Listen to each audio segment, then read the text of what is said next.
This is the Mars rover Perseverance, the most advanced robot to land on another planet. In this video, we'll take a look at how it was built, the Atlas V launch, the journey to Mars, and the scientific instruments that allow it to study the surface.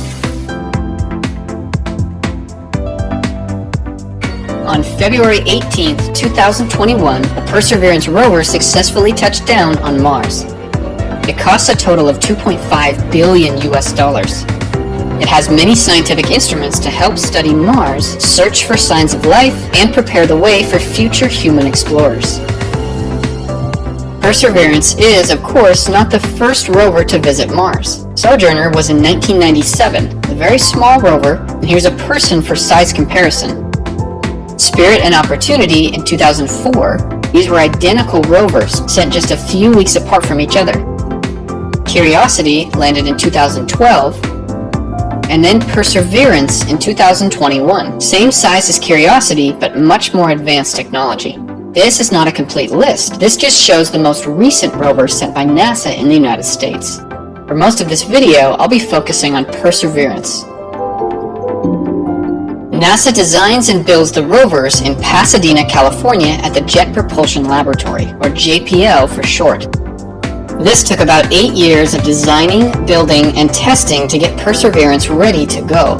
It was built in a clean room that's free from dust or other contaminants. It's designed to work on another planet, different atmosphere, different gravity, and most of all, no repair station. It has to be engineered so well that it can last for years on its own. On top of that, it has to be light and compact so it can fit inside of the launch vehicle. Once it was ready to go, the rover was carefully packaged up and then flown across the United States to Kennedy Space Center in Florida. This is where the launch happened, the same place that NASA has been launching rockets since the 1960s. Perseverance was installed along with several other components that went along for the journey to Mars. We'll talk about each one of these pieces later in the video. This was all put inside of the payload fairing, then taken to the rocket, and then lifted up to the very top. This rocket is called an Atlas V. It's made by a company called the United Launch Alliance, or ULA for short. Let me point out that the rover was actually upside down for the launch.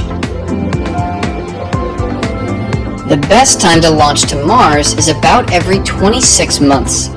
If we show this with the correct scale, you can barely even see the sun. For this animation, I'm going to show this out of scale so we can see this a little better. For the Earth to get around the sun, it takes exactly 1 year, right? No surprises there. Mars, on the other hand, takes almost 2 years to get around the sun. The best time to launch is right before Earth and Mars are lined up. This is called a launch window, and it happens about every 26 months. Perseverance was launched on July 30th, 2020.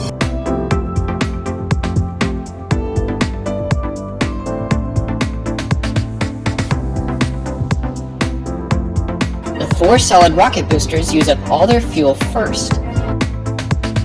At 1 minute 49 seconds, they are jettisoned or separated from its 27 seconds. The payload fairing is jettisoned, which exposes the spacecraft.